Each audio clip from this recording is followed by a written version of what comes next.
Hello everyone, स्वाध्याय के इस 29 अगस्त के सेशन में मैं आपका हार्दिक स्वागत करता हूं।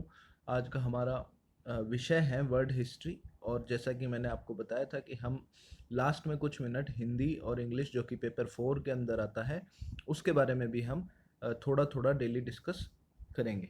तो ये टेलीग्राम चैनल से आप लोग जुड़ सकते हैं। आज के हमारे टॉपिक रहेंगे अमेरिकी स्वतंत्रता संग्राम, शब्द युग्म हिंदी में और इंग्लिश में वन वर्ड सब्स्टिट्यूट।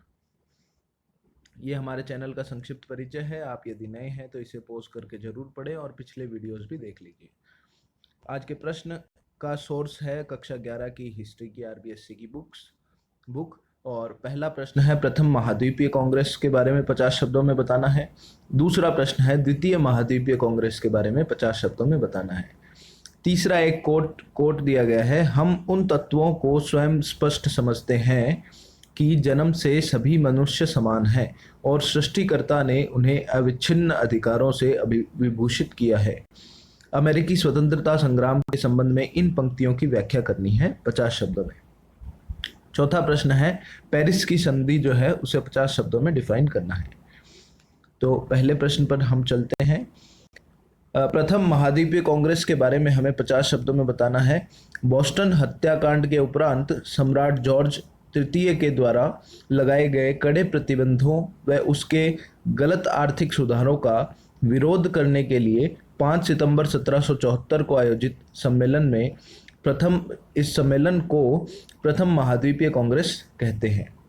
इसमें अपने अधिकारों की मांग हेतु सभी उपनिवेशों ने अपना संयुक्त प्रतिनिधिमंडल इंग्लैंड में भेजा। जॉर्ज वॉशिंगटन, एडम्स और जॉर्ज जे आदि इसके प्रमुख नेता थे। तो जो सम्राट जॉर्ज 3 के द्वारा जो प्रतिबंध और गलत आर्थिक नीतियां लाई गई थी, उनके विरोध के लिए 5 सितंबर 1774 को आयोजित ये पहला सम्मेलन जो है, इसको प्रथम महाद्वीपीय कांग्रेस के नाम से जाना जाता है। और इसमें सभी उपनिवेशों ने अपना एक संयुक्त प्रतिनिधिमंडल बनाया और उसे इंग्लैंड में भेजा कि हमें स्वतंत्रता दीजिए। तो इसमें जॉर्ज वॉशिंगटन, एडम्स और जॉर्ज जे का महत्वपूर्ण भूमिका रही। दूसरा महाद्वीपीय कांग्रेस, इसे भी 50 शब्दों में बताना है हमें। तो अमेरिकी स्वतंत्रता संग्राम के घटनाक्रम में द्वितीय महाद्वीपीय कांग्रेस जो है वो एक महत्वपूर्ण घटना मानी जाती है। 10 मई 1775 को फिलाडेल्फिया में जॉन हैनकॉक की अध्यक्षता में इसे आयोजित किया गया। इस अधिवेशन का अंग्रेजी सेना ने सैन्य दमन का प्रयास किया। इसके कारण, सैन्य दमन के कारण, जो अमेरिकी जो ये फिलाडेल्फिया में आयोजनकर्ता जो थे, इन्हें विदेशी सहायता की आवश्यकता महसूस हुई। लेकिन विदेशी सहायता प्राप्त करने के लिए इन्हें इन उपनिवेशों को इंग्लैंड से अपने संबंध विच्छेद करने की आवश्यकता थी। अंततः अधिवेशन में मौजूद 13 उपनिवेशों ने 15 जून को जॉर्ज वॉशिंगटन को अपना सेनापति नियुक्त किया, एक तरह से सांकेतिक रूप से इंग्लैंड से अपना संबंध विच्छेद किया। तो ये अमेरिकी स्वतंत्रता संग्राम में एक बहुत महत्वपूर्ण घटना है। 10 मई 1775 को ये फिलाडेल्फिया में घटित हुई। इसमें जॉन हैनकॉक की अध्यक्षता में ये अधिवेशन आयोजित किया गया, जिसमें उपनिवेशों के लिए इंग्लैंड से संबंध विच्छेद करना आवश्यक था। 13 उपनिवेशों ने 15 जून 1775 को जॉर्ज वॉशिंगटन को अपना सेनापति नियुक्त किया। तो ये था सेकंड महाद्वीपीय कांग्रेस। अगला तीसरा प्रश्न हमारा आज का है कि हम उन तत्वों को स्वयं स्पष्ट समझते हैं कि जन्म से सभी मनुष्य समान हैं और सृष्टिकर्ता ने उन्हें अविच्छिन्न अधिकारों से विभूषित किया है। ये कोट है। इस कोट को अमेरिकी स्वतंत्रता संग्राम के संबंध में इन पंक्तियों की व्याख्या हमें करने के लिए बताया गया है 50 शब्दों में। तो अमेरिकी स्वतंत्रता संग्राम में प्रथम व द्वितीय महाद्वीपीय कांग्रेस, जो कि हमने अभी पिछले सेक्शन में पढ़ा, के आयोजन स्वरूप रिचर्ड हेनरी द्वारा अमेरिकी स्वतंत्रता घोषणा का प्रस्ताव रखा गया। तो ये प्रस्ताव किसके द्वारा रखा गया? रिचर्ड हेनरी के द्वारा। तो जॉन एडम्स द्वारा अनुमोदित ये प्रस्ताव 2 जुलाई 1776 को पारित हुआ और इसके बाद इसके अनुसार 4 जुलाई से अमेरिका को इन लोगों ने स्वतंत्र घोषित कर दिया।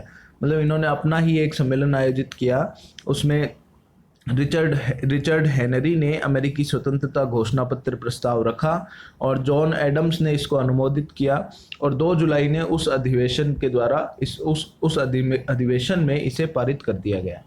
अंततः 4 जुलाई को अमेरिका को स्वतंत्र घोषित कर दिया गया। तो ये जो पंक्तियां यहाँ उद्धृत की गई है, ये पंक्तियां अमेरिकी स्वतंत्रता संघर्ष के घोषणा पत्र से उद्धृत है मतलब यहाँ से ली गई है। अब हमारा आखिरी प्रश्न है आज का, पेरिस की संधि के बारे में हमें बताना है 50 शब्दों में। तो अमेरिकी स्वतंत्रता संग्राम के द्रुत गति से विस्तार होने व ट्रेंटन जो कि 1776 में हुआ, सारागोटी जो कि 1777 में हुआ और यॉर्कटाउन जो कि 1781 में हुआ। तो ट्रेंटन, सारागोटा और यॉर्कटाउन के युद्धों में जब इंग्लैंड की पराजय हो गई, तो इंग्लैंड की पराजय होने से 3 दिसंबर 1783 को इंग्लैंड व अमेरिकी उपनिवेश के प्रतिनिधियों के बीच पेरिस की संधि हुई। इसमें अमेरिका के 13 उपनिवेशों को स्वतंत्र मान लिया गया। पहली बार किसी उपनिवेश द्वारा संघर्ष करके सफलता या स्वतंत्रता जो है वो प्राप्त की गई, तो इसे इतिहास की एक युगांतकारी घटना के रूप में जाना गया। तो पेरिस की संधि ट्रेंटन, सारागोटा, यॉर्कटाउन के युद्धों में इंग्लैंड की पराजय से 3 दिसंबर 1783 को इंग्लैंड और अमेरिकी उपनिवेश के प्रतिनिधियों के बीच में पेरिस की संधि हुई, इस संधि को पेरिस की संधि के नाम से जाना जाता है और इसमें 13 उपनिवेशों को स्वतंत्र मान लिया गया और ये अपने आप में एक युगांतकारी घटना थी। और जैसा कि मैंने आपसे बताया था कि हम डेली हिंदी का अभ्यास करेंगे, तो इसका स्रोत रहेगा डॉक्टर राघव प्रकाश की पुस्तक और टॉपिक हमने शुरू किया है शब्द युग्म, समश्रुत या श्रुति भिन्नार्थक शब्द। तो आज के सेशन में मैंने 5 ही लिए हैं, डे बाई डे हम इसको इंक्रीज करते चलेंगे। तो पहला है अंत्य और अंत, इसको जब भी पढ़े हम साथ में पढ़ेंगे। अंत्य का अर्थ होता है नीचे का या अंत का और अंत होता है समाप्त। दूसरा है अकुल या आकुल, इसमें कुल रहित का अर्थ हो गया अकुल और आकुल का अर्थ हो गया व्याकुल। अकुल हो गया बिना कुल का, कुल रहित, और आकुल हो गया व्याकुल। अर्घ या अर्घ्य, अर्घ का अर्थ हो गया मूल्य, पूजा में प्रयुक्त जल, या अर्घ्य जब बात करें हम तो उसका अर्थ हो जाता है पूजनीय। पूजनीय, पूजनीय नहीं होता, पूजनीय होता है। चौथा अकर और आकर, अकर का मतलब न करने योग्य और आकर का अर्थ होता है खजाना या खान। पांचवा है अग व अघ, अग का अर्थ है सूर्य, पहाड़, अगम्य, और अघ का अर्थ है पाप। अघ का अर्थ है सूर्य, पहाड़ और अगम्य अग, और अघ की बात यदि हम करें, अघ का अर्थ होता है पाप। और ये प्रश्न आरएस 2019 के मेंस के पेपर में पूछा गया है। फिर हम बात करते हैं इंग्लिश के बारे में। इंग्लिश का जो हमारा सोर्स रहेगा वो प्रोफेसर बीके रस्तोगी सर की बुक है, जो कि आरएस के लिए सारे अभ्यर्थियों द्वारा रिकमेंड की जाती है, सारे टॉपर्स के द्वारा रिकमेंड की जाती है। तो उससे हमने टॉपिक उठाया है वन वर्ड सब्स्टिट्यूट, यानी शब्द समूह के लिए एक शब्द। तो इसमें भी मैंने आज 5 ही जो वन वर्ड्स हैं वो लिए हैं, डे बाई डे हम इनको भी इंक्रीज करते चलेंगे। तो a place where weapons and ammunition are stored, that is called arsenal, जिसको बोलते हैं हिंदी में शस्त्रागार। ये हिंदी में मैंने अपनी सुविधा के लिए लिखा है, एग्जाम में हमें हिंदी नहीं लिखना है। तो एग्जाम में हमें पूछा जाएगा a place where weapons and ammunition are stored, that is called as arsenal. दूसरा है अ लेटर और a document which does not bear the name of its writer, that is called anonymous. A letter or a document which does not bear the name of its writer, जो बोला जाता है anonymous, अनाम, यानी एक ऐसा पत्र जिसके ऊपर उसके राइटर का नाम नहीं लिखा हुआ हो, एक अनाम पत्र लिखा गया हो। अगला है a person who does not believe in the existence of God, एक व्यक्ति जो भगवान के अस्तित्व में विश्वास नहीं रखता हो। हिंदी में हम उसे नास्तिक बोलते हैं, अंग्रेजी में हम उसे एथिस्ट, ATHEIST, एथिस्ट बोलते हैं।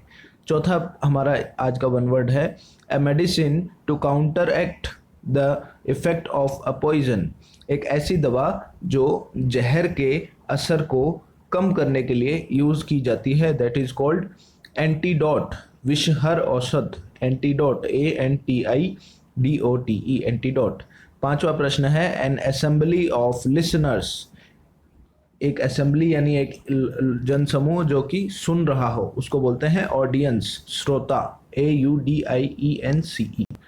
तो ये था आज का इंग्लिश का डोज, या आज का हिंदी का डोज। साथ ही ये आज के हमारे 4 प्रश्न थे जो अमेरिकी स्वतंत्रता संग्राम पर निर्धारित प्रश्न है। सोर्स की हमने बात कर ली।